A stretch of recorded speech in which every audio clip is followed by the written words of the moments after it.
ஸ்ரீலங்கா பொதுஜன பெரமுனவின் ஜனாதிபதி வேட்பாளர் நாமல் ராஜபக்சவின் பிரசார கூட்டம் மாவநிலையில் நடைபெற்றது.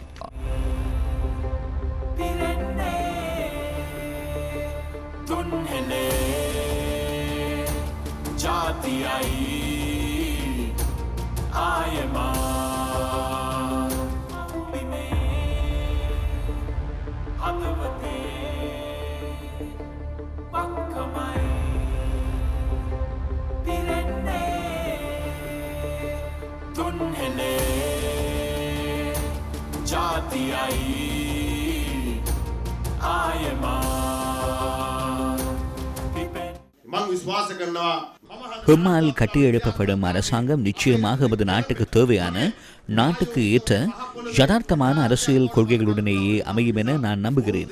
பொய்யான அரசியல் கொள்கைகளுடன் நமது அரசாங்கம் அமையாது. ஹிம்மால் முடிந்ததை நாம் முன்னெடுப்போம், ஹிம்மால் இயலாததை நாம் இயலாது என்போம். நான் உங்களிடம் ஒன்று கேட்கிறேன். அனைத்து தேர்தல் விஞ்ஞாபனங்களையும் வாசியுங்கள். அதில் எது சிறந்த சாத்தியமான தேர்தல் விஞ்ஞாபனம் என பாருங்கள். எமக்கு பொருந்தும் தேர்தல் விஞ்ஞாபனம் எதுவென பாருங்கள். எமக்கு பொருந்தும் திட்டங்களையும் பொருந்தாத திட்டங்களையும் நடைமுறைப்படுத்துவது யார், நடைமுறைப்படுத்தாதது யார் என்பதை பாருங்கள். நாட்டின் ஒருமைப்பாட்டினையும் ஒற்றுமையையும் கொண்டு வரும் அரசியல் கட்சி எது என்பதை பாருங்கள். உங்கள் குழந்தைகளின் எதிர்காலத்தை சிறந்த முறையில் கொண்டு செல்லும் திட்டம் எவரிடம் உள்ளது என பாருங்கள். நமக்கு நம்பிக்கை ஒன்று இருக்கிறது. நமது நாட்டுக்கு பொருந்தாத சட்டங்களையோ அல்லது திட்டங்களையோ நாம் கொண்டு வர மாட்டோம். இந்த நாட்டை இரண்டாக பிளவுபடுத்துவதற்கு அனுமதிக்க மாட்டோம்.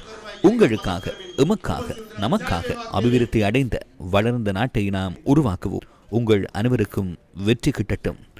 முட்டுக்கும் வெற்றி கிட்டட்டும்.